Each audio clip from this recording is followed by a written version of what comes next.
زدني علما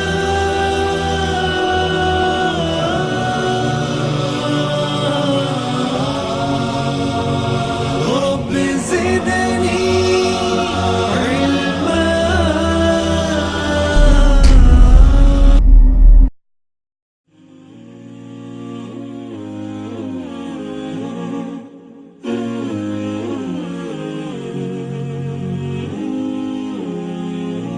السلام علیکم ورحمۃ اللہ وبرکاتہ. بسم اللہ الرحمن الرحیم. ان الحمد للہ نحمده ونستعینه ونستغفره ونؤمن به ونتوکل علیہ ونعوذ باللہ من شرور انفسنا ومن سیئات اعمالنا من يهده الله فلا مضل له ومن يضلل فلا هادي له واشهد ان لا اله الا الله وحده لا شريك له واشهد ان محمدا عبده ورسوله. اعوذ باللہ السمیع العلیم من الشیطان الرجیم. بسم اللہ الرحمن الرحیم. یا ایھا الذین آمنوا اتقوا اللہ حق تقاته ولا تموتن الا وانتم مسلمون. یا ایھا الناس اتقوا ربکم الذی خلقکم من نفس واحدہ وخلق منها زوجها وبث منهما رجالا كثيرا ونساء واتقوا الله الذي تساءلون به والارحام ان الله كان عليكم رقيبا. يا أيها الذين آمنوا اتقوا الله وقولوا قولا سديدا يصلح لكم أعمالكم ويغفر لكم ذنوبكم ومن يطع الله ورسوله فقد فاز فوزا عظيما. أما بعد فإن خير الحديث كتاب الله وخير الهدي هدي محمد صلى الله عليه وسلم وشر الأمور محدثاتها وكل محدثة بدعة وكل بدعة ضلالة وكل ضلالة في النار. وقال الله تعالى في موضع آخر أعوذ بالله السميع العليم من الشيطان الرجيم. بسم الله الرحمن الرحيم. وأن المساجد لله فلا تدعوا مع الله أحدا. رب اشرح لي صدري ويسر لي أمري واحلل عقدة من لساني يفقهوا قولي. رب زدني علما سبحانك لا علم لنا إلا ما علمتنا إنك أنت العليم الحكيم. میرے عزیز بھائیوں، بزرگوں، نوجوانوں اور عزیز بچوں اور محترم خواتین، ساری تعریفیں اللہ کے لیے ہے. بے شمار درود و سلام ہو تمام انبیاء اور رسل پر، خصوصاً خاتم النبیین جناب مصطفیٰ محمد صلی اللہ علیہ وسلم پر، آپ کے صحابہ پر، اہل بیت پر، تابعین پر، تبع تابعین پر، اولیاء پر، سلف صالحین پر، ان سارے مسلمانوں پر جنہوں نے آپ صلی اللہ علیہ وسلم کے احسان کے ساتھ پیروی کی. آج کی اس رات جو میرا موضوع ہے اسلام میں مساجد کی اہمیت. سب سے پہلی بات یہ کہ مسجد یہ کیا ہے؟ مسجد یہ عربی زبان کا لفظ ہے. سجدہ یسجدو سے یہ مشتق ہے. مسجد گرامر کے اعتبار سے، قواعد کے اعتبار سے ظرف مکان ہے، یعنی سجدہ کرنے کی جگہ. سجدہ کا لغوی معنی، لٹرلی معنی اردو میں ہوتا ہے کسی بھی انسان کا انتہائی خشوع اور خضوع، عاجزی اور انکساری کے ساتھ اپنا سر زمین پر ٹیکنا. مسجد ایسی جگہ جہاں انسان سجدہ کرتا ہے. اب سوال یہ پیدا ہوتا ہے کہ مسجد میں ہم صرف سجدہ نہیں کرتے ہیں بلکہ رکوع بھی کرتے ہیں، قیام بھی کرتے ہیں، ذکر و اذکار بھی کرتے ہیں، تلاوت قرآن مجید بھی ہوتی ہے، تراویح بھی پڑھتے ہیں، بہت ساری چیزیں. دیکھا جائے تو اس کو نماز پڑھنے کی جگہ کہا جاتا تو زیادہ بہتر ہوتا مصلی، لیکن مصلی عربی زبان میں، اسلامی اصطلاح میں عیدگاہ کو کہا جاتا ہے. مسجد کو مسجد اس لیے کہا جاتا ہے چونکہ نماز کا جو سب سے اہم رکن ہے وہ سجدہ ہے. اللہ کے نبی کریم صلی اللہ علیہ وسلم فرماتے ہیں اقرب ما یکون العبد عند اللہ وهو ساجد. انسان اللہ کے نزدیک سب سے قریب جس حالت میں ہوتا ہے وہ سجدے کی حالت ہوتی ہے. اور کسی بھی چیز کی اہمیت کو اجاگر کرنے کے لیے وہ نام دے دیا جاتا ہے. تو اسی لیے ہم نمازیں پڑھتے ہیں، رکوع کرتے ہیں، سجود کرتے ہیں، لیکن سجدہ گاہ کہا گیا ایسی جگہ جہاں انسان سجدہ کرتا ہے، چونکہ یہ عمل، یہ رکن اللہ کے نزدیک سب سے زیادہ محبوب ہے. یہ مسجد کی لغوی اور اصطلاحی تعریف. اللہ کے نبی کریم صلی اللہ علیہ وسلم کے زمانے میں مسجد کا جو تصور تھا، دو قسم کی مساجد ہوا کرتی تھی. ایک مسجد، مسجد عام، محلے کی مسجد ہوتی تھی جہاں پر لوگ 5 وقتہ نمازیں ادا کرتے تھے. اور دوسری مسجد جسے المسجد الجامع کہا جاتا تھا، یعنی جہاں پر مختلف محلے کے مساجد کے مصلیان جمع ہو کر جمعہ کی نماز ادا کریں. چونکہ آج شہروں میں ہر مسجد الجامع ہو گئی ہے، یہ ناممکن ہے کہ کئی محلے کی مساجد کو جمع کر کے ایک جامع مسجد بنائی جائے، ناممکن ہے. اس لیے آج ہر مسجد الجامع ہے. لیکن اسلامی تصور یہ ہے کہ ایک انسان محلے کی مسجد میں 5 مرتبہ اکٹھا ہو. کئی محلے کے لوگ ہفتے میں ایک دن جمعہ کے دن مسجد الجامع میں اکٹھا ہوں. پھر اس کے بعد ایک شہر کے لوگ مصلی میں اکٹھا ہوں، جہاں عیدگاہ جسے کہا جاتا ہے، جو شہر سے باہر کسی میدان میں ہونی چاہیے. چونکہ اب آبادی بڑھ گئی ہے، ترقیات ہو گئے ہیں، اس چیزیں جو ہے بہت اچھے انداز سے اپنانا ناممکن ہے. اس لیے اسلام مساعد کا نام ہے، ان دین یسر، دین آسانی کا نام ہے. جیسا بھی ہو آپ جو ہے اگر مصلی عیدگاہ نہیں ملتی تو آپ مسجد میں بھی عید کی نماز پڑھ سکتے ہیں. ایسا کوئی جو ہے گناہ کا کام نہیں، کوئی حرج نہیں ہے. تو سال میں 2 بار عید الفطر اور عید الاضحیٰ میں، پھر اسی طرح سال میں 1 بار ہر ملک کے نمائندے حج بیت اللہ کے لیے المسجد الحرام میں جمع ہوں، عرفات کے میدان میں جمع ہوں، جہاں مختلف ممالک کے نمائندہ چنے ہوئے جنہیں اللہ نے چنا ہے، جنہیں اللہ نے بیت اللہ تک پہنچنے کی طاقت دی، وہاں پر جمع ہوں اور اللہ کی عبادت کریں. یہ مسجد کا مختصر جو ہے خاکہ ہے. ہم جب تاریخ اسلام کا مطالعہ کرتے ہیں تو ہمیں معلوم ہوتا ہے کہ مسلمانوں کے نزدیک جب تک مسجد کی اہمیت ایسی رہی، مسلمان کامیاب رہے، کامران رہے. اور جیسی مساجد کی اہمیت صرف نماز کی حد تک رہ گئی تو دھیرے دھیرے مسلمانوں کے اندر سے دوسری بہت ساری چیزیں جو نکلتی چلی گئی. مسجد کی اہمیت، سب سے پہلی اہمیت یہ ہے کہ اللہ تبارک و تعالیٰ فرماتا ہے ان اول بیت وضع للناس للذی ببکۃ مبارکا ھدی للعالمین. اللہ تبارک و تعالیٰ نے جب آدم علیہ السلام کو پیدا کیا، اس دنیا میں بھیجا، تو سب سے پہلا گھر جو قائم کیا گیا، جو بنایا گیا، کون سا گھر تھا؟ کعبۃ اللہ تھا. اس تصور سے ہمیں یہ تعلیم ملتی ہے کہ انسان کا پہلا عمل، اگر آپ کوئی بستی بنانا چاہتے ہیں، کوئی شہر قائم کرنا چاہتے ہیں، تو پہلا عمل یہ ہونا چاہیے کہ آپ بیت اللہ، اللہ کا گھر قائم کریں، مسجد قائم کریں. اور اسی لیے حدیث میں آتا ہے، اللہ کے نبی کریم صلی اللہ علیہ وسلم فرماتے ہیں، عبداللہ بن عمر رضی اللہ تعالیٰ عنہ سے روایت ہے کہ جب اللہ تبارک و تعالیٰ نے حضرت آدم علیہ السلام کو زمین پر اتارا تو فرمایا میں تمہارے ساتھ ایک گھر بھیج رہا ہوں جس کا طواف میرے عرش کے طواف کی طرح ہوگا، اور اس کے ارد گرد اسی طرح نماز پڑھی جائے گی جیسے میرے عرش کے ارد گرد نماز پڑھی جاتی ہے. اسی لیے آپ تاریخ اسلام کا مطالعہ کیجئے، جو بڑے بڑے شہر قائم کیے گئے مسلم حکمرانوں نے، تو انہوں نے جو شہر کو قائم کیا تو سب سے پہلے مسجد کی بنیاد رکھی. جو شہر کا نقشہ بنایا گیا، جو میپ بنایا گیا، تو سب سے پہلے سینٹر میں مسجد کو قائم کیا گیا. پھر اس سینٹر سے جو ہے سڑکیں اور راستے نکالے گئے، آبادیاں اور کالونیاں بنائی گئیں. آبادی اور کالونیاں بنائی گئی. آج ہم کیا کرتے ہیں؟ سب سے پہلے ہم گھر بناتے ہیں، پلے ایریا بناتے ہیں، میرج فنکشن ہال بناتے ہیں، اسکولز بناتے ہیں، مدرسہ بناتے ہیں، اور اس کے بعد جو تھوڑی سی جگہ بچ جاتی ہے اسے مسجد قائم کر دیتے ہیں. آپ کے شہر حیدرآباد میں آپ دیکھیں گے، الحمدللہ جو یہاں کے مسلم حکمراں تھے، انہوں نے مساجد، اتنی خوبصورت مساجد بنائی جو دراصل مسجد کی شکل میں نظر آتی ہے. لیکن آپ دوسرے شہروں میں جائیں گے تو آپ کو معلوم ہوگا کہ ایک بلڈنگ لی، بلڈنگ کے نیچے جو ہے تہہ خانے میں مسجد بنا دی گئی. تو یہ مسلم ثقافت اور مسلم کلچر کی نشانی ہے. جس علاقے میں مسجد ہوتی ہے، مسجد کی ایک شکل ہوتی ہے، ایک ڈھانچہ ہوتا ہے، ایک طریقہ ہوتا ہے. مسلم حکمرانوں نے مساجد کے لیے بڑی تگ و دو کی اور بڑے اچھے انداز سے ان کی ثقافت جھلکتی ہے کہ کس طرح مسجد بنائی جائے.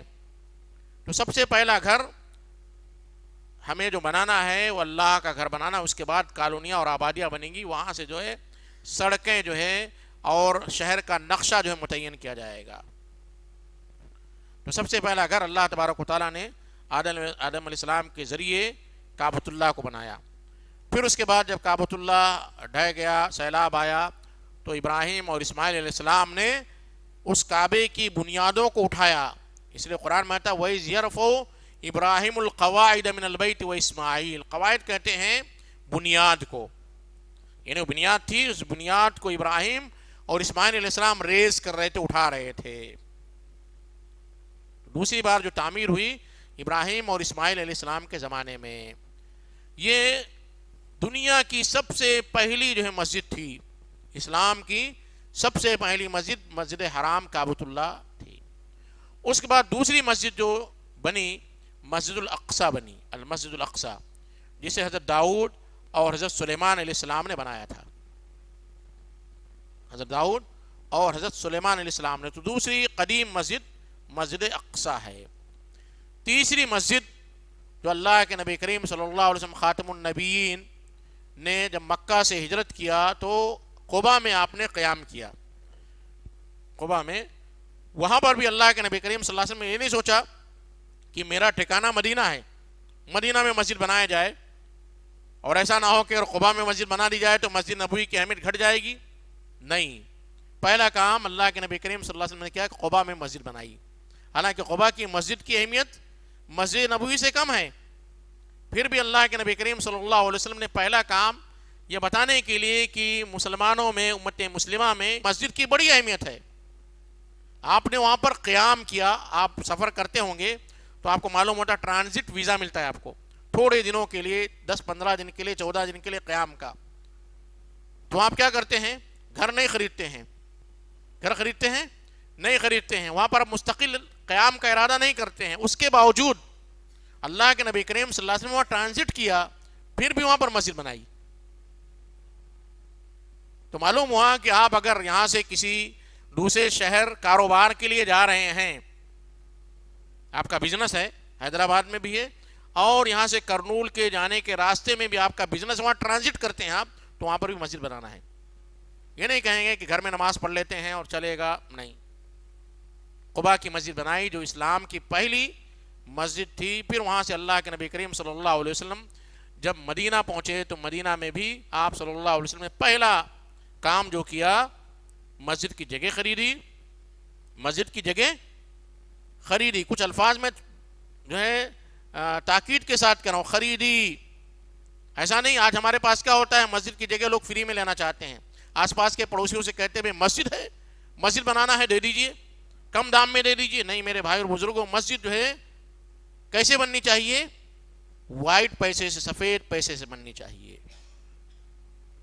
آپ آزو بازو کے لوگوں کو یہ نہیں کہہ سکتے ہیں اللہ کے لیے جو ہے کچھ کم پیسے میں دے دیجئے. مسجد نبوی جب بنائی جا رہی تھی تو وہاں کے یتیم بچوں نے اللہ کے نبی کریم صلی اللہ علیہ وسلم سے کہا فری میں دے دیتے ہیں، فری میں دے دیتے ہیں. لیکن اللہ کے نبی کریم صلی اللہ علیہ وسلم نے ان سے سودا کیا. سودا کرنے کے بعد وہ مسجد بنائی. اس میں ہمیں ہدایت اور رہنمائی ملتی ہے کہ مسجد کی جگہ کو خریدنا چاہیے. ناجائز قبضہ یا کم دام میں خریدنا یا لوگوں کو بلیک میل کرنا کہ مسجد کی جگہ دے دیجیے آپ کے ثواب جاریہ ہوگا، یہ ساری چیزیں مناسب نہیں ہے. جو مارکیٹ ریٹ ہے، جو بازار کا ریٹ ہے، اس ریٹ میں خریدنا اور مسجد کی توسیع کرنا اور جو بڑھانا، کسی پہ زبردستی کر کے جو ہے بنانا جائز نہیں ہے. تو یہ چوتھی مسجد، مسجد نبوی جو اللہ کے نبی کریم صلی اللہ علیہ وسلم بنائی. امام ابو داؤد نے اپنی کتاب مراسیل میں لکھا ہے کہ اللہ کے نبی کریم صلی اللہ علیہ وسلم کے زمانے میں ہی مدینے کی آبادی کتنی رہی ہوگی، سوچیے آپ. چھوٹی سی آبادی تھی، کتنی مساجد تھی مدینے میں؟ چھوٹی سی آبادی ہو تو کتنی مسجد ہوگی؟ کوئی بتا سکتے ہیں؟ ایک مسجد، 2 مسجد، 9 مساجد تھی. کتنی مساجد؟ 9 مسجدیں تھی جو ہے مدینہ منورہ میں. اور مدینہ سے باہر مختلف قبائل میں، جو قبائل اسلام لائے تھی ابتدائی دور میں، 22 مساجد تھی. کتنی؟ 22 مساجد. ہم فخر کرتے ہیں کہ حیدرآباد میں ہماری جماعت کی 200 سے زائد مساجد ہے. فخر کرتے نہیں کرتے ہیں؟ الحمدللہ. لیکن اللہ کے نبی کریم صلی اللہ علیہ وسلم کے زمانے میں کتنے لوگ تھے؟ غزوہ احد میں 1000 مسلمان گئے تھے. غزوہ بدر میں 313 تھے. غزوہ احزاب میں 60,000 سے 5,000 لوگ آ رہے ہیں. فتح مکہ کے بعد مسلمانوں کی تعداد بہت تیزی سے بڑھی، لیکن اس وقت بھی اللہ کے نبی کریم صلی اللہ علیہ وسلم نے مدینے میں 9 مساجد کا تذکرہ امام ابو داؤد نے لکھا ہے، اور مختلف قبائل میں 22 جو ہے مساجد کا تذکرہ کیا ہے، اور پھر وہ مساجد کا نام بھی لکھا ہے کہ مساجد کس کن نام سے تھی. تو کتاب المراسل آپ پڑھیے. یہی وجہ ہے کہ مسلم حکمران جہاں بھی گئے، دنیا کے کسی بھی کونے میں گئے، انہوں نے مسجد بنائی، کیونکہ مسجد یہ اسلامک سینٹر ہے، اسلامی مرکز ہے. اور حکمرانوں نے مسجد پر جتنا خرچ کیا مسجد بنانے پر، مسلم حکمرانوں نے شاید کسی چیز پر خرچ نہیں کیا ہوگا. آپ کے حیدرآباد میں دیکھیں ماشاءاللہ کتنی مساجد ہے جو نظام کے خاندان والوں نے بنایا ہے. انہی مساجد پر آج ہم نماز پڑھتے ہیں. آپ ذرا سروے کر لیجئے کہ اس کے بعد کتنی مساجد ہم لوگوں نے بنائی ہیں. بہت افسوس کے ساتھ کہنا پڑتا ہے مجھے. وہی مساجد اسی کی ترمیم کر دی گئی، یا اسی کو رنگ روشن کر دیا گیا، اور اسی میں نمازیں ہو رہی ہیں. تو مسلم حکمران مسجد کی اہمیت کو سمجھتے تھے، اور مساجد کی تعمیر بڑے اچھے انداز سے کیا کرتے تھے. اسی لیے آپ دیکھیں گے کہ مساجد بھی مسلمانوں کے ثقافت کا مظہر ہے، مسلم ثقافت کے. دمشق کی مسجد دیکھیے، ترکی کی جامع مسجد دیکھیے، لاہور کی شاہ فیصل مسجد دیکھیے. یہ ساری مساجد بڑی پیارے انداز میں، بڑے اچھے انداز میں بنائی جاتی ہے. ملیشیا کی مساجد کا جائزہ لیجئے، دیکھیے کیوں؟ اسی کی اہمیت کے نزدیک، اسی اہمیت کی وجہ سے. بہرحال یہ ہے مسجد کے تعلق سے کچھ باتیں. اب آئیے دیکھیے کہ قرآن مجید میں اللہ تبارک و تعالیٰ نے مسجد کا کتنے بار تذکرہ کیا ہے. کوئی صاحب اندازہ لگا سکتے ہیں کتنے بار تذکرہ ہے مسجد کا؟ 28 بار. کتنے بار؟ 28 بار اللہ تبارک و تعالیٰ نے مسجد کا تذکرہ کیا. کہیں مسجد سنگولر ہے، مفرد واحد کے صیغے میں ہے، کہیں مساجد ہے جمع کے صیغے میں. 28 بار اللہ تبارک و تعالیٰ نے مسجد کا تذکرہ قرآن مجید میں کیا ہے. ایک آیت جو میں نے آپ کے سامنے پڑھی، وَأَنَّ الْمَسَاجِدَ لِلَّهِ فَلَا تَدْعُوا مَعَ اللَّهِ أَحَدًا، اور یقیناً مساجد، یہ مسجد کی جمع ہے، مسجدیں اللہ کے لیے ہے، لہذا ان مسجدوں میں اللہ کے علاوہ کسی دوسرے کو نہ پکارا جائے. یہاں مساجد جمع کا لفظ ہے، پلورل ہے. ایک دوسری جگہ اللہ تبارک و تعالیٰ فرماتا ہے انما یعمر مساجد اللہ من آمن باللہ والیوم الآخر واقام الصلاة وآتى الزکاة ولم یخش الا اللہ فعسى اولئک ان یکونوا من المہتدین. یقیناً اللہ کی مساجد کو آباد کرنے والے، آباد کرنے والے، امر یعمر کے معنی تو آباد کرنا. آباد کرنے میں دونوں معنی ہوتا ہے، کسی تعمیر کر کے آباد کرنا یا تعمیر شدہ مساجد کو آباد کرنا. کون آباد کرتے ہیں؟ جو اللہ اور یوم آخر پر ایمان رکھتے ہیں اور نماز قائم کرتے ہیں اور زکوٰۃ دیتے ہیں اور اللہ کے علاوہ کسی سے نہیں ڈرتے. فعسى اولئک ان یکونوا من المہتدین، تو یہی لوگ سیدھی راہ پر چلنے والے ہوں گے. یہاں پر مسجد کا لفظ سنگولر استعمال، انما یعمر مساجد اللہ. تیسری آیت جس میں اللہ تبارک و تعالیٰ نے مسجد کا تذکرہ کیا، یا بنی آدم خذوا زینتکم عند کل مسجد وکلوا واشربوا ولا تسرفوا انہ لا یحب المسرفین. اے بنو آدم، ہر مسجد کے پاس اپنی زیب و زینت کو اختیار کرو، مردوں کے لیے، عورتوں کے لیے نہیں. یا بنی آدم خذوا زینتکم عند کل مسجد، اے بنو آدم اپنے زیب و زینت کو اختیار کرو ہر مسجد کے وقت، یعنی ہر مسجد میں آنے کے وقت نماز کے لیے. وَكُلُوا وَاشْرَبُوا، کھاؤ اور پیو، وَلَا تُسْرِفُوا، اور اسراف نہ کرو، اللہ اسراف کرنے والے کو پسند نہیں کرتا ہے. یہاں پر مسجد میں آنے کے لیے زیب و زینت کے اظہار کا موقع دیا گیا ہے، زیب و زینت کے اظہار کا حکم دیا گیا، موقع نہیں، حکم دیا گیا ہے. یہ 3 آیتیں ذکر کرنے کا مقصد، بہت ساری آیتیں، 28 آیتیں میں ذکر نہیں کر سکتا ہوں. ہر آیت کے اندر کچھ نہ کچھ جو ہے اشارہ ہے. اس آیت میں اشارہ کیا ہے؟ مسجد میں آنے کے وقت زیب و زینت کا اظہار کرنا چاہیے، زیب و زینت اختیار کرنا چاہیے۔ ذرا ہم اپنے گریبان کا جائزہ لے کر دیکھیں کہ ہم شادی میں جاتے ہیں تو زیب و زینت کا اظہار کرتے ہیں، ہم مسجد میں آتے ہیں تب کرتے ہیں۔ شادی میں جاتے ہیں، انٹرویو دینے جاتے ہیں کہیں پر، ہاں، تو زیب و زینت کا اظہار کرتے ہیں، زیب و زینت اختیار کرتے ہیں، جبکہ مسجد کے تعلق سے اللہ تبارک و تعالیٰ نے حکم دیا تھا کہ زیب و زینت کو اختیار کیا جائے، عورتوں کے لیے نہیں ہے۔ عورتوں کے لیے اللہ کے نبی کریم صلی اللہ علیہ وسلم نے فرمایا وَلْيَخْرُجْنَ تَفِّلَاتٍ، خوشبو کا استعمال کرتے ہوئے مسجد کے لیے نہ آئیں، خوشبو کا استعمال کرتے ہوئے مسجد کے لیے نہ آئیں، عورتوں کے لیے ہے، مردوں کے لیے زیب و زینت کا اظہار کرنا ہے۔ اسی طرح احادیث میں اللہ کے نبی کریم صلی اللہ علیہ وسلم کے احادیث میں بے شمار احادیث ہیں جو مسجد کے تعلق سے ہیں، جس میں مسجد کی اہمیت، مسجد کی فضیلت، مسجد کا مقام، مسجد کا مرتبہ کیا ہے اس کا ذکر ہے۔ امام بخاری رحمۃ اللہ علیہ نے اپنی کتاب صحیح البخاری میں 50 ابواب، چیپٹرز، کتنے؟ 50 چیپٹرز میں مسجد کے احکامات اور مسائل کا تذکرہ کیا ہے۔ 50 ابواب ہیں، 50 چیپٹرز ہیں، یعنی پوری کتاب المساجد کے نام سے ایک بک ہے، اس بک میں الگ الگ چیپٹرز ہیں۔ کچھ حدیث کا بھی میں تذکرہ کر دوں گا جو حدیث کسی حکم کی طرف اشارہ کرتی ہیں۔ پہلی حدیث جو ابو سعید خدری رضی اللہ تعالیٰ عنہ سے روایت ہے، وہ کہتے ہیں کہ اللہ کے نبی کریم صلی اللہ علیہ وسلم نے ارشاد فرمایا لا تشد الرحال الا الى 3 مساجد المسجد الحرام ومسجد هذا والمسجد الاقصى، 3 مساجد کے علاوہ کسی چوتھی مسجد کی طرف ثواب کی نیت سے سفر کرنا جائز نہیں ہے۔ اس کا ذکر ہے مسجد کا، درگاہوں کا نہیں ہے۔ مسجد کے لیے بھی سفر کرنا ثواب کی نیت سے حرام ہے۔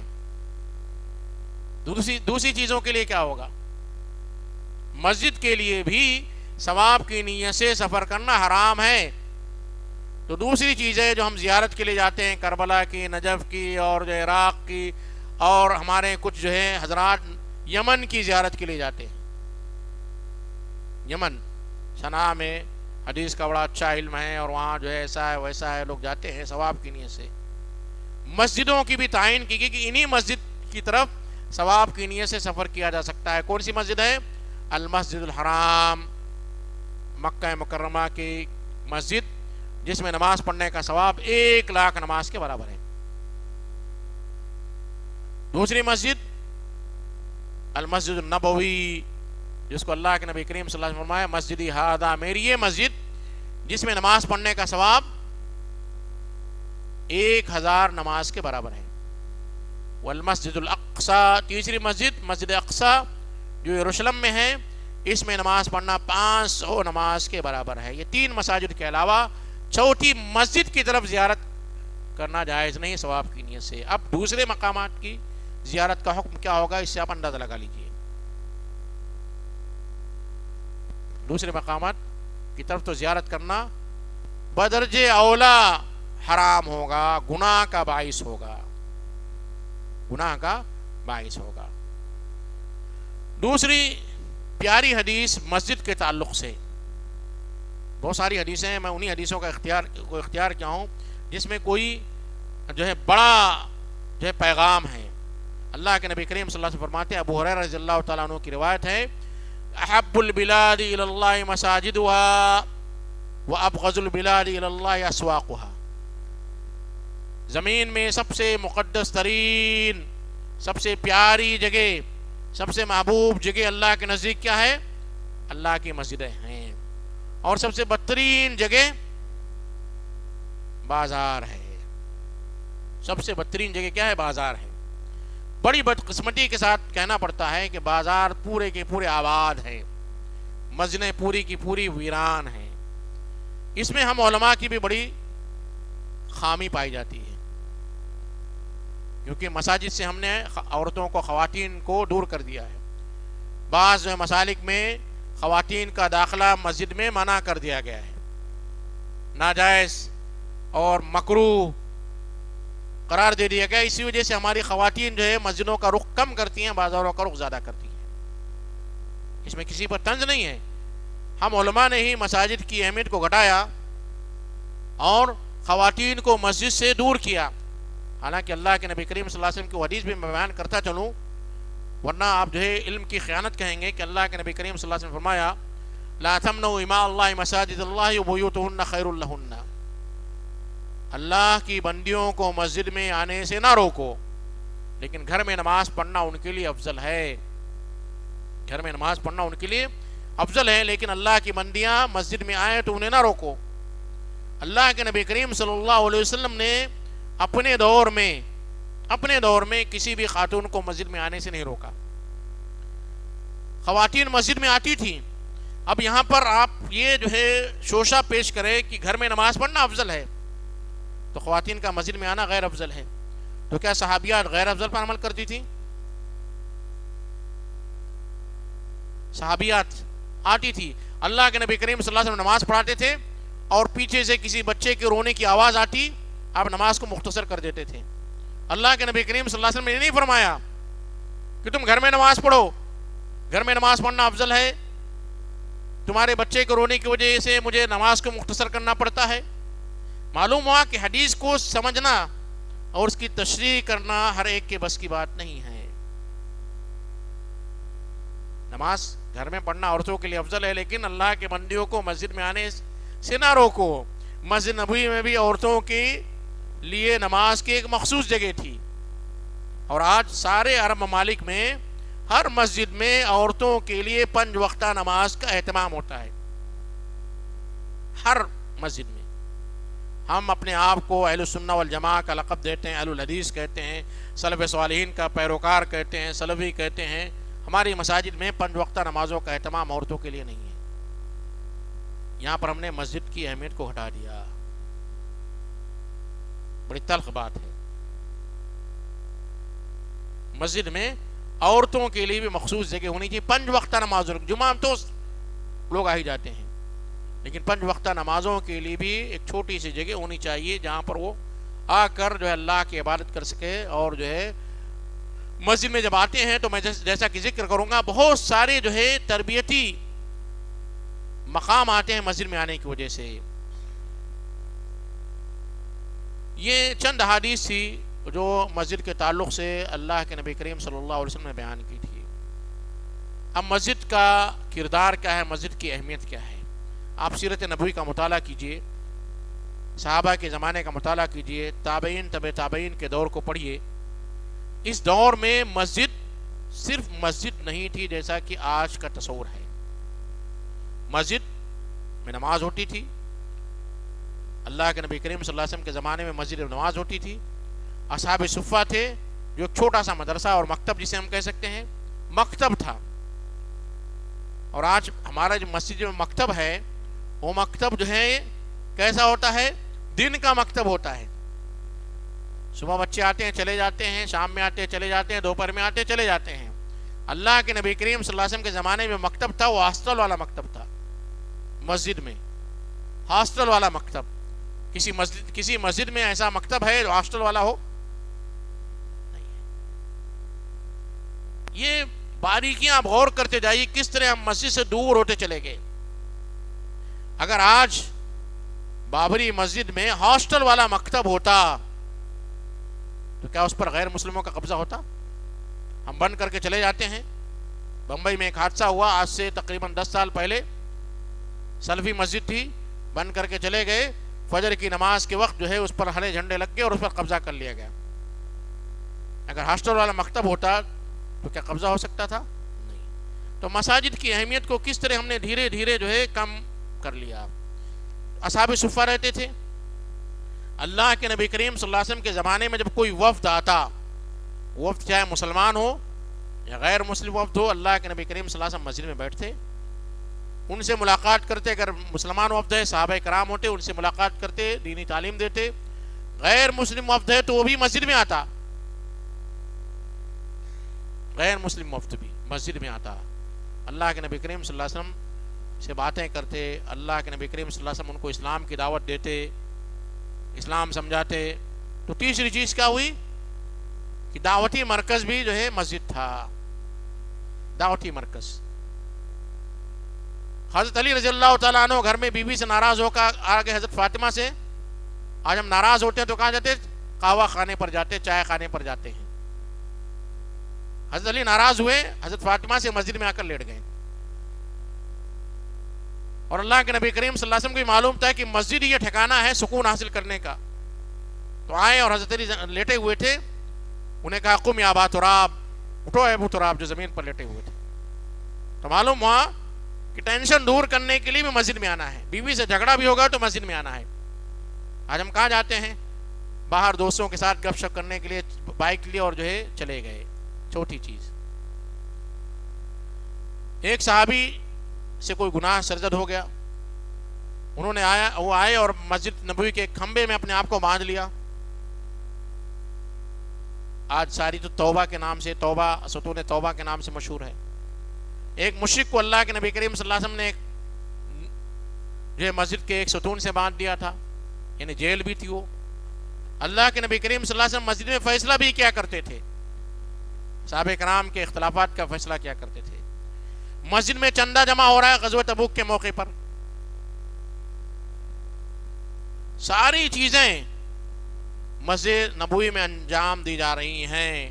آج ہمارے پاس مسجدیں 10-15 کروڑ یا کم سے کم 10 سے 50 لاکھ کی مسجد تو ہوگی، منیمم 10 لاکھ سے کم کی مسجد میں نہیں سمجھتا ہوں. لیکن اس کا استعمال ہم 1 لاکھ کا بھی استعمال نہیں کرتے ہیں. پورے دن میں 24 گھنٹے میں صرف اگر ہم جائزہ لیں تو ایک ایوریج کے مطابق 3 گھنٹہ مسجد کا استعمال ہوتا ہے. 3 گھنٹہ ایوریج کے حساب سے.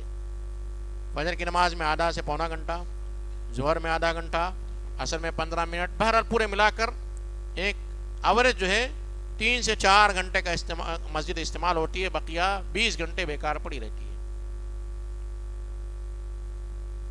قیروان کی مسجد جو سب سے پہلی یونیورسٹی بنی مسجد سے بنی، مسجد میں درس و تدریس قائم ہوئی، وہاں سے دھیرے دھیرے جو ہے مسجد بنی اور جو ہے یہ ایک یونیورسٹی کی شکل اختیار کر گئی. یہ ہے مسجد کی اہمیت. مسجد جو ہے مسلم معاشرے کو بنانے میں ایک اہم کردار بھی ادا کرتی ہے. کیسے؟ مختلف انداز سے مسلم معاشرے کی میں تربیتی کردار بھی ادا کرتی ہے. سب سے پہلا رول مسجد کا کیا ہے کہ جب بھی کوئی انسان مسجد میں آتا ہے، کوئی بھی انسان، کوئی بھی مسلمان، تو کم از کم اس بات کا اہتمام کرتا ہے کہ وہ پاک و صاف ہو. جنبی ہے تو غسل کر لیتا ہے، اور اگر پاک و صاف ہے تو وضو کرتا ہے. یعنی مسجد ایک مسلم معاشرے کو صفائی اور ستھرائی اور پاکی صفائی کا درس دیتی ہے. 5 وقت آپ مسجد میں آئیں گے تو 5 وقت آپ جو اپنا چہرہ دھوئیں گے، وضو کریں گے، پاک و صاف ہو کر آئیں گے. لباس بھی آپ سوچیں گے پاک و صاف اور ستھرا ہو. تو پہلا کردار جو مسجد ادا کرتی ہے کہ مسلمانوں کو پاک و صاف رہنا چاہیے. اور پاکی صفائی صرف ظاہری پاکی صفائی نہیں، وضو بھی کرنا. اگر آپ 10 بار بھی نہ آئے ہوں، ڈیٹول صابن سے بھی نہ آئے ہوں، تو بھی آپ کو وضو کرنا ہے مسجد میں آنے کے لیے. یعنی ایکسٹرا صفائی آپ کو کرنی ہے، زیادہ صفائی. تو یہ درس دیتی ہے کہ ایک مسلمان کے لیے طہارت کتنی اہمیت رکھتی ہے. اسی لیے اگر یہ بات میں کہوں کہ اسلام نے طہارت پر اتنا زور دیا، اتنی اہمیت دی ہے کہ دنیا کی کسی بھی مذہب میں طہارت پر اتنا زور نہیں دیا گیا ہے. لیکن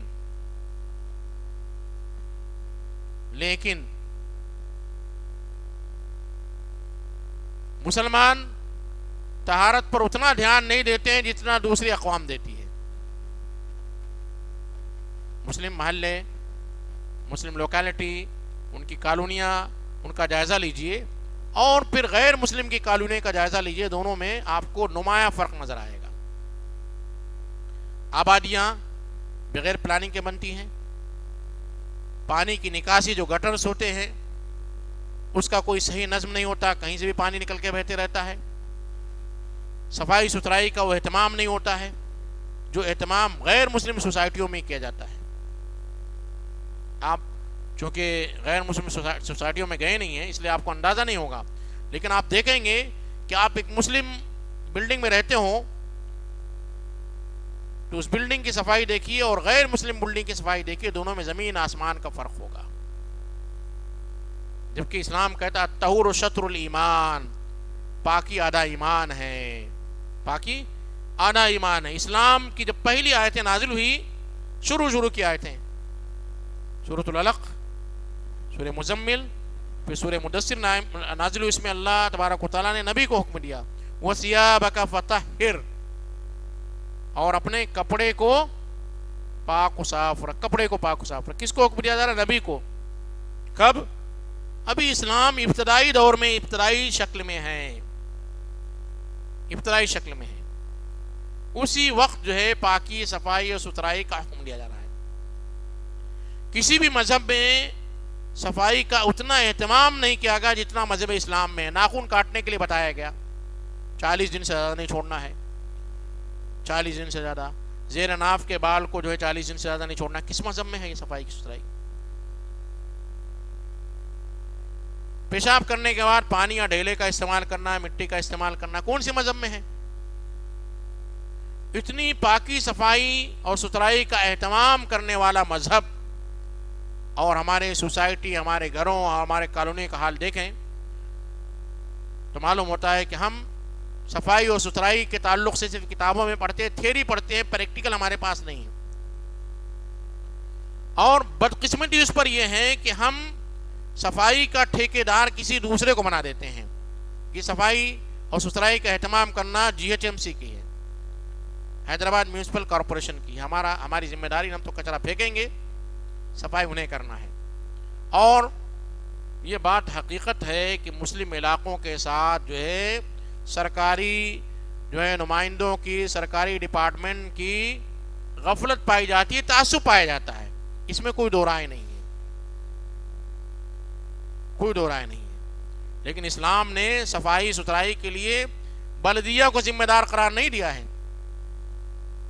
حقیقت ہے کہ بلدیہ مسلم علاقوں سے تعصب برتتی ہے، اس پہ صفائی ستھرائی کا وہ اہتمام نہیں کرتی ہے جو غیر مسلم سوسائٹیوں کی کرتی ہے۔ لیکن اگر وہ کچھ غفلت برتتی ہے تو اسلام نے جو اہمیت دی ہے اس اہمیت اور غفلت کو مائنس پلس کریں گے تو بھی ہمارا جو ہے پلس میں نمبر آنا چاہیے۔ ہم کسی کو جو ہے دوش نہیں ٹھہرا سکتے ہیں، کسی کو ہم جو ہے جانبداری طور پر یہ نہیں کہہ سکتے ہیں کہ اس کی ذمہ داری ہے، بلکہ ہماری ذمہ داری ہے کہ ہم صفائی ستھرائی کا خیال رکھیں۔ تو پہلی چیز مسجد ایک مسلمان کو صفائی اور ستھرائی کا حکم دیتی ہے، اس کے اندر صفائی ستھرائی کا جذبہ پیدا کرتی ہے۔ یہ پہلا کردار تھا مسجد کا۔ دوسرا کردار مسجد کا کہ جس طرح انسانی جسم کی صفائی ستھرائی کا کردار ادا کرتی ہے مسجد، اسی طرح باطنی صفائی کا بھی اہتمام کرتی ہے۔ مسجد میں کوئی تصویر نہیں لگی رہتی ہے، کوئی بت نہیں ہوتا ہے، کوئی مجسمہ نہیں ہوتا ہے۔ کس کی عبادت کرتے ہیں؟ یؤمنون بالغیب، بغیر دیکھے ہوئے اللہ کی ہم عبادت کرتے ہیں۔ اس سے ہمارے ذہنوں کی صفائی، ہمارے روح کی صفائی ہوتی ہے، ہمارے روح کی صفائی ہوتی ہے۔ ایک مسلمان کبھی بھی اپنا یہ چہرہ غیر اللہ کے سامنے خم نہیں کر سکتا ہے، نہیں جھکا سکتا ہے۔ کسی راستے میں جھک کر آپ جو ہے سجدہ نہیں کرتے ہیں، بلکہ مسجد میں آتے ہیں، اللہ کے گھر میں آتے ہیں اور اللہ کے سامنے اپنا سر تسلیم خم کرتے ہیں۔ تو یہ روحانی صفائی بھی ایک مسجد کرتی ہے۔ روحانی صفائی میں بہت ساری چیزیں داخل ہو جاتی ہیں۔ ایک تو عقیدہ توحید، توحید کا معنی ہوتا ہے ایک، سارے لوگ جو مسجد میں آتے ہیں کس کی عبادت کرتے ہیں؟ ایک اللہ کی، چاہے وہ جو ہے 10 لوگ ہوں، چاہے 100 ہوں، چاہے 1000 ہوں، چاہے لاکھ ہوں، چاہے 10 لاکھ ہوں۔ تو معلوم ہوتا ہے کہ سارے مسلمانوں کے لیے کوئی ایک ذات ہے۔ تو مسلمانوں کو بھی کیا ہونا چاہیے؟ ایک ہونا چاہیے۔ مسلک کے اختلافات کے باوجود مسالک رہیں گے، قیامت تک ختم نہیں ہوں گے، لیکن کچھ کامن پلیٹ فارم ہے جس پر ہم اور آپ کو ایک ہونا ہے، ایک ہونا ہے۔ کچھ کامن پلیٹ فارم ایسے ہیں جس پر ہمیں ایک ہونا ہے۔ یہ چیز ہمیں مسجد سکھاتی ہے۔ پہلی چیز، توحید کی دعوت مسجد میں ہوتی ہے۔ توحید کی دعوت مسجد میں آنے کے بعد ہمیں صرف ایک وحدہ لا شریک لہ کی عبادت کرنی ہے، اس کے علاوہ کسی دوسرے کی عبادت کرنا جائز نہیں ہے۔ دوسرا کردار مسجد کیا ادا کرتی ہے؟ انسان کی جو اپنی انا ہے، جو تکبر ہے، جو بڑائی ہے، جو بزرگی ہے، اس کو ختم کرتی ہے۔ مسجد میں جب انسان آتا ہے، اگر کسی کمپنی کا نوکر، چپراسی، واچ مین پہلے آتا ہے تو اسے جگہ کہاں ملتی ہے؟ پہلی صف میں ملتی ہے۔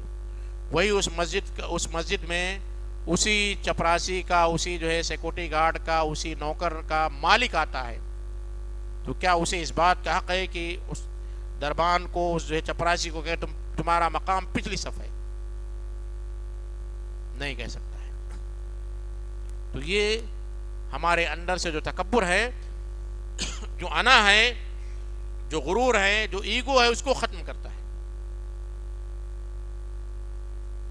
اس کو ختم کرتا ہے۔ آپ کے بغل میں کوئی ایسا شخص آ جائے جس کے بدن سے بدبو آ رہی ہو، تو کیا آپ اسے کہہ سکتے ہیں کہ جناب آپ پیچھے جائیے؟ آپ کو اس سے حق نہیں ہے۔ اور ایسے واقعات بھی نہیں ہوتے ہیں کہ نمازوں میں کوئی شخص کسی کو ایسا کہے، اور کوئی عمر دراز شخص یہ نہیں کہہ سکتا ہے کہ میں موت کے قریب ہوں، اس لیے مجھے پہلی صف میں جگہ دو، تم تو ابھی 60 سال اور زندہ رہو گے، تم دوسری صف میں رہو۔ کہہ سکتا ہے؟ نہیں۔ تو بزرگوں کو بھی اپنی بزرگی کو ترک کرنا پڑتا ہے۔ اگر کوئی نوجوان پہلی صف میں آ جاتا ہے تو کیا کہا جائے گا؟ کہ بھائی آپ کا حق ہے۔ اسی طرح غیر ملکی کوئی آ جا رہا ہے، آپ یہ نہیں کہہ سکتے پہلی صف حیدرآبادیوں کے لیے فکس ہے، دوسری صف جو ہے جو کرناٹکا کے ہیں، پھر تیسری جو مہاراشٹرا کے جیسے شہر سے دور ہیں۔ یعنی اسلام ایک اکائی، ایک وحدت کی دعوت دیتا ہے، وحدت، کہ ہم سب ایک ہیں، ہم سب ایک ہیں۔ یہ درس لے کر ہمیں مسجد سے باہر بھی جانا چاہیے۔ یہ اسلام میں مسجد کی اہمیت، کیا کیا چیزیں مسجد ہمیں تربیت دیتی ہے، کن چیزوں کی ہمیں دعوت دیتی ہے۔ ایک ہی صف میں کھڑے ہو گئے، محمود و ایاز، نہ کوئی بندہ رہا نہ کوئی بندہ نواز۔ مسجد ہمارے اندر یہ کردار کیوں نہیں پیدا کر رہی ہے؟ کیوں آج ہم غرور، تکبر، فخر، ایگو، تعصب، علاقائی تعصب، زمانی تعصب، کیوں اس میں مبتلا ہیں؟ مسجد میں آتے ہیں تو سب کی زبان ایک ہو جاتی ہے، سب کی زبان ایک ہو جاتی ہے، سب اللہ اکبر ہی کہتے ہیں، سب سورۃ الفاتحہ ہی پڑھتے ہیں، ہے یا نہیں ہے؟ کسی کو اختیار دیا گیا ہے کہ سجدے میں سورۃ الفاتحہ پڑھے؟ نہیں۔ کچھ والنٹری دعائیں ہیں، رضاکارانہ دعائیں ہیں جو آپ سجدے میں الگ سے پڑھ سکتے ہیں، لیکن اس میں تسبیح اور تکبیر کا شامل ہونا ضروری ہے۔ تشہد میں تحیات ہی پڑھنا ہے، درود ہی پڑھنا ہے۔ یہ ساری چیزیں ہمیں وحدت سکھاتی ہیں کہ مسلمان ایک اکائی ہے، ایک وحدت ہے۔ لیکن بڑی بدقسمتی کے ساتھ آج کل مساجد بھی جو ہے تفرقہ بازی کا ذریعہ بن گئی ہیں، تفرقہ بازی کا ذریعہ بن گئی ہے۔ اگر کوئی غیر مسلک کا کوئی فرد ہماری مسجد میں آ جاتا ہے تو ہم اسے بڑے عجیب انداز سے دیکھتے ہیں، اور مقررین بھی اگر کوئی غیر مسلک کا فرد آ گیا تو اپنے تقریر کے جو ہے موضوع کو چینج کر کر اس پر ذکر کرنا شروع کر دیتے ہیں۔ اختلافات کبھی بھی ختم نہیں ہوں گے، باقی رہیں گے۔ ہمیں کچھ کامن پلیٹ فارم پر آنا ہے اور اپنی وحدت کو بتانا ہے۔ بہت ساری کامن چیزیں ہمارے درمیان ہیں، بہت ساری کامن چیزیں۔ اللہ ایک ہے ہمارا، رسول ایک ہے، قرآن ایک ہے، حج کے لیے ایک ہی جگہ جاتے ہیں، نماز مسجد میں پڑھتے ہیں۔ کچھ مسائل ایسے ہیں جس میں اختلاف ہے، ان اختلافات کو باقی رکھتے ہوئے خصوصاً آج کے ہندوستان کے مسلمانوں کو مسجد کے اس اکائی سے، ایک وحدت سے سبق لے کر اتفاق و اتحاد کو قائم رکھنا ہے، ورنہ کل ہمارا کوئی پرسان حال نہیں ہوگا۔ جس طرح حالات بدلتے جا رہے ہیں، جس طرح حالات بدلتے جا رہے ہیں، میں تو یہاں تک کہوں گا کہ ہمارے غیر مسلم بھائیوں کے ساتھ، برادران وطن کے ساتھ بھی ہمیں اتفاق و اتحاد کا مظاہرہ کرنا چاہیے کامن باتوں پر، جو کامن باتیں ہیں۔ اسے مسلک تو دور کی بات، مذہب کا بھی اعتبار نہیں کرنا چاہیے۔ جو کامن چیزیں ہیں، صحت کا، ہیلتھ کا جو انتظام ہونا چاہیے شہروں میں، ایجوکیشن کا جو اہتمام ہونا چاہیے، صفائی ستھرائی کا جو اہتمام ہونا چاہیے، ٹرانسپورٹ کا جو اہتمام ہونا چاہیے، شہروں کی بنیادی ضروریات کا جو اہتمام ہونا چاہیے، یہ کامن پلیٹ فارم پر ہمیں غیر مسلم برادران وطن سے اتفاق و اتحاد کرنا چاہیے۔ پھر مذہب کی بنیاد پر سارے مسلمانوں کو ایک پلیٹ فارم پر جمع کرنے کی ضرورت ہے، اور یہ چیز ہمیں مسجد سے ملتی ہے، مسجد سے ہم یہ علم حاصل کرتے ہیں۔ اسی طرح مسجد جو مسلمانوں میں ایک معاشرتی کردار کو ادا کرتا ہے۔ اللہ کے نبی کریم صلی اللہ علیہ وسلم فجر کی نماز پڑھتے تھے۔ فجر کی نماز پڑھنے کے بعد رات میں اللہ کے نبی کریم صلی اللہ علیہ وسلم اگر کوئی خواب دیکھا، اس خواب کو بیان کرتے، اس کی تعبیر بیان کرتے۔ پھر صحابہ کرام میں جو صحابہ نہیں ہوتے، ان کے بارے میں اللہ کے نبی کریم صلی اللہ علیہ وسلم سوال کرتے، کہیں وہ بیمار تو نہیں ہے؟ اگر بیمار ہے تو ان کی عیادت کے لیے جاتے۔ ایک بڑھیا اللہ کے نبی کریم صلی اللہ علیہ وسلم کے زمانے میں مسجد کی جھاڑو لگایا کرتی تھی، کچھ دنوں سے نہیں آئی، تو اللہ کے نبی کریم صلی اللہ علیہ وسلم نے اس کے بارے میں پوچھا۔ تو یہ مساجد ایک سوشل نیٹ ورکنگ کا کام بھی انجام دیتی ہے۔ Social networking, social networking, کہ ہمارے جو محلے کے جو مسلمان ہیں، وہ مسجد میں آ رہے ہیں، کوئی جو ہے پریشان حال ہے، کسی کی لڑکی کی شادی نہیں ہو رہی ہے، کوئی کسی کو نوکری نہیں مل رہی، کسی کو سروس نہیں مل رہی ہے، کوئی ہمارے کالج کے بچے ہیں جن کے گھروں میں بہت سارے مہمان آ گئے ہیں، انہیں جو ہے اسٹڈی کرنے کا موقع نہیں مل رہا ہے، یہ ساری چیزیں مسجد میں انجام دی جانی چاہیے۔ مسجد میں لائبریری نہیں ہوتی ہے جہاں پر اسلامی تعلیمات حاصل کر سکیں۔ لائبریری ہے تو بیٹھ کر پڑھنے کا سسٹم نہیں ہے، وہاں پر جو ہے ایک لائبریرین ہو جو کتاب کو ایشو کرے، ضمانت رکھی جائے، کتاب لے کر جائے، پڑھ کر لائے، واپس کرے، یا مسجد میں بیٹھ کر پڑھے، پڑھتے وقت اگر اس کو کوئی مسئلہ نہ سمجھ میں آئے تو اس کو سمجھانے کے لیے کوئی عالم موجود ہو۔ پھر کیا ہوتا ہے جب مساجد پر غیروں کا قبضہ ہو جاتا ہے، مسجدیں ویران ہو جاتی ہیں، تو پھر ہم رونا روتے ہیں کہ ہماری مسجدیں ہمارے ہاتھوں سے چلی جا رہی ہیں۔ تو مسجد یہ سوشل نیٹ ورکنگ کا سینٹر بھی ہے۔ سوشل نیٹ ورکنگ، یہاں پر ہماری سوشل ایکٹیویٹیز کو بھی انجام دینا چاہیے، وہاں پر اس کا بھی اہتمام ہونا چاہیے۔ اگر ہم ان ساری چیزوں کو مسجد میں اپنائیں گے تو یقینی معنوں میں ہم جو غالب ہوں گے اور اسلام غالب ہو جائے گا۔ مسجد ایک مسلمان کو وقت کا پابند بھی بناتی ہے، ایک اہم کردار مسجد کا وقت کا پابند بناتی ہے۔ آج دیکھا جائے تو دو چیزیں ایسی ہیں جس کے بارے میں ابھی تک تحقیق کراؤں، مجھے سمجھ میں نہیں آتا ہے کہ کیا ہے۔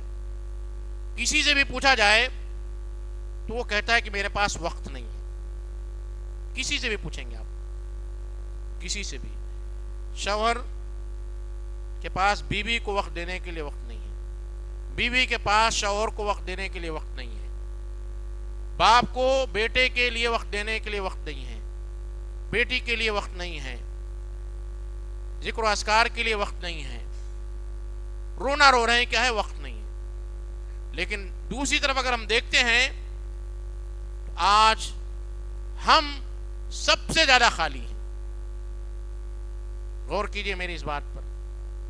کسی کے پاس وقت نہیں ہے, بالکل وقت نہیں ہے, اور ہر ایک کے پاس بے انتہا وقت ہے یا نہیں؟ بات بے انتہا وقت ہے. وہ بے انتہا وقت کس میں استعمال کر رہے ہیں؟ غیر ضروری کاموں میں, اس لیے صحیح کاموں کے لیے وقت نہیں ہے. گھر دیر سے جاتے ہیں, بیوی کہتی کہاں تھے؟ بہت ضروری کام میں تھا. حالانکہ ضروری کام کیا ہوتا ہے؟ دوستوں کے ساتھ گپ شپ کرتے ہوئے. تو ایک طرف بیوی کو وقت دینے کے لیے وقت نہیں تھا آپ کے پاس, لیکن دوستوں کے لیے وقت دیے جو غیر ضروری تھا. غیر ضروری تھا. تو یہ دو انتہا پائی جاتی ہیں, وقت نہیں ہے اور وقت ہے. آج وقت کا پابند شاید 10% لوگ بھی ہوں گے, 10% لوگ بھی نہیں ہوں گے. نماز, مسجد ہمیں وقت کا پابند بناتی ہے کہ مسجد میں 5 وقت تو آپ کو آنا ہے, فکس وقت ہے, اس کو چینج نہیں کر سکتے ہیں.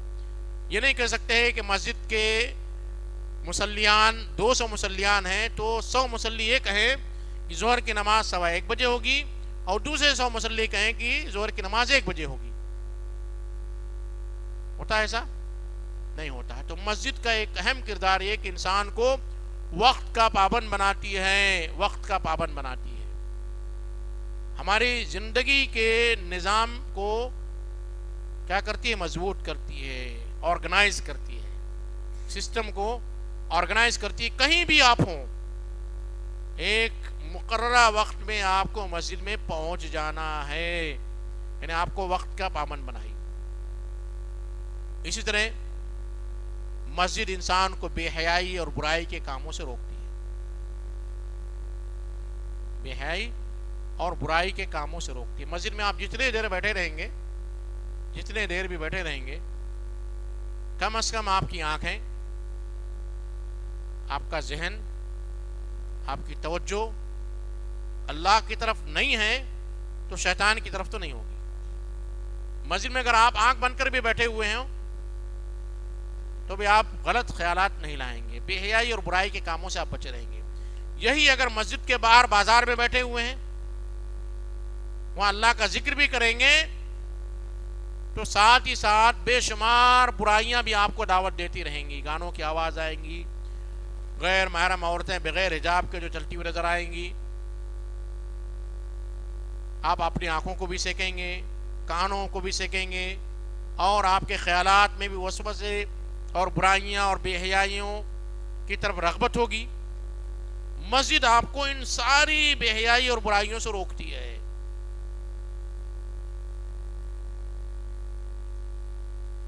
مسجد مسلمانوں کی ایک ثقافتی کردار کو بھی ادا کرتی ہے. ثقافت,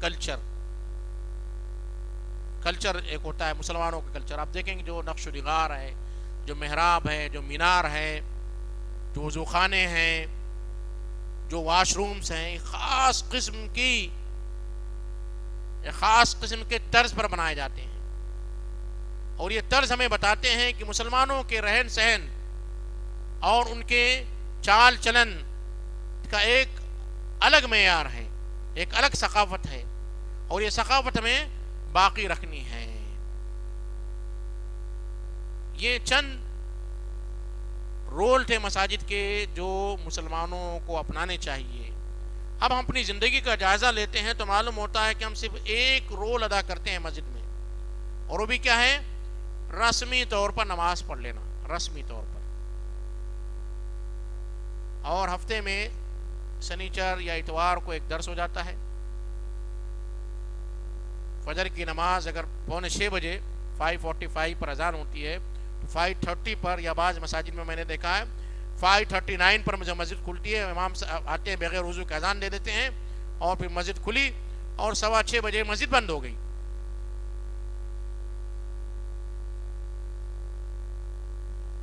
تو پھر کیا ہوگا؟ مساجد کا جب یہ کردار دھیرے دھیرے کم ہوتا جائے گا تو مسلمانوں کی وقات بھی اللہ کے نزدیک کم ہوتی جائے گی, وقات بھی کم ہوتی جائے گی. مسجد نبوی اتنی کھلی تھی آج ہم لاک لگاتے ہیں کہ ہمارے جو ہے اے سی نہ چوری ہو جائے، پنکھے نہ چوری ہو جائیں، کہ ایک بدو اللہ کے نبی کریم صلی اللہ علیہ وسلم کے زمانے میں آیا، اتنا ایزی اویلیبل تھی مسجد، ایزی اویلیبل. آج ہم مسجد میں آتے ہیں تو پہلے اوپر دیکھتے ہیں کہیں مسجد میں ہمارا داخلہ تو ممنوع نہیں ہے. ایزی اویلیبل اتنی تھی کہ ایک بدو آ کے مسجد کے ایک کونے میں پیشاب کرنے لگتا ہے. آج ہمارے مسجد کے واش روم سے بھی بند ہوتے ہیں. کبھی کوئی مسافر گزرتا ہوا جائے اور اسے حاجت کی ضرورت ہو تو آئے گا، دیکھے گا مسجد کے واش رومز بند ہوئے ہیں. اگر ہماری مساجد کے ایک واش روم مسافروں کے لیے کھول کر رکھے جائیں اور جو انسان جا رہا ہے، اب دیکھیں بہت سارے ہمارے غیر مسلم بھائی اور مسلمان بھائی بھی روڈ پر کھڑے ہو کر جو استنجا کرنے لگتے ہیں. ہمارے بعض خواتین کو شرمندگی محسوس ہوتی ہے، کسی کو جو ہے شکر کی بیماری ہے، کسی کو بلڈ پریشر ہے اور بار بار جو ہے پیشاب پاخانے کی ضرورت پڑتی ہے، لیکن کوئی اویلیبلٹی نہیں ہے. ایک عجیب تصور ہم نے مسجد کا دے رکھا ہے. اتنا ایزی اویلیبل تھا کہ ایک بدو آتا ہے مسجد کے کونے میں پیشاب کر دیتا ہے. اس کا مفہوم نہ نکالیں کہ شیخ نے یہ فتویٰ دیا ہے کہ مسجد کے کونے میں پیشاب کیا جا سکتا ہے. تصور دے رہا ہوں کہ مسجد اتنا ایزی اویلیبل ہونا چاہیے، اتنی آسانی سے ہر ایک کی دسترس میں ہونے چاہیے. آج ہماری مساجد میں تقریر بھی کرنا ہے تو پہلے علماء کی چھان بین کی جاتی ہے کہ کہیں یہ ایسا ہے تو ایسا تو نہیں ہے. پھر جو ہے دوسرے جو ہے متولیان سے اجازت لینی پڑتی ہے. اگر کوئی مسافر آ گیا تو اس مسجد میں لکھا ہے مسجد میں سونا جو ہے مسجد کو کی حرمت کے خلاف ہے. بہت سارے مسائل آتے ہیں. تو مسجد سے ہمارا رابطہ دھیرے دھیرے دھیرے دھیرے دھیرے دھیرے دور ہوتا گیا، کٹتا گیا. اور آج ہم اللہ کے اس گھر سے، مسجد اللہ کا گھر ہے، ہم اس گھر سے دور ہوئے، اللہ ہم سے دور ہوتا گیا. اور آج جو ہماری بے وقتی ہے وہ یہ وجہ یہ ہے کہ ہم نے اپنے آپ کو اللہ کے گھر سے نہیں جوڑے رکھا. میں اللہ سے دعا کرتا ہوں کہ اللہ تبارک و تعالی مسجد کو اس کی پرانی اہمیت کو واپس لوٹا دے. مسجد کو پرانا مقام جو اللہ کے نبی کریم صلی اللہ علیہ وسلم کے زمانے میں تھا، صحابہ کرام کے زمانے میں تھا، خلفاء راشدین کے زمانے میں تھا، تابعین تبع تابعین کے زمانے میں تھا، وہ مقام مسجدوں کو عطا کر دے. اللہ ہمیں مسجدوں کو آباد کرنے کی توفیق عطا فرما. اے اللہ جب تک ہم اس دنیا میں زندہ رہیں مسجدوں کو آباد کرتے رہے، اور جب ہم اس دنیا سے رخصت ہوں تو اے اللہ ہماری زبان پر کلمہ توحید لا الہ الا اللہ محمد رسول اللہ جاری ہو. اقول قولی ھذا واستغفر اللہ لی ولکم ولسائر المسلمین من کل ذنب فاستغفروہ انہ هو الغفور الرحیم. وآخر دعوانا الحمد للہ رب العالمین، والسلام علیکم ورحمۃ اللہ وبرکاتہ. مزید علماء اور مقررین کے بیانات سننے کے لیے ہمارے YouTube چینل کو سبسکرائب کیجیے. جزاک اللہ.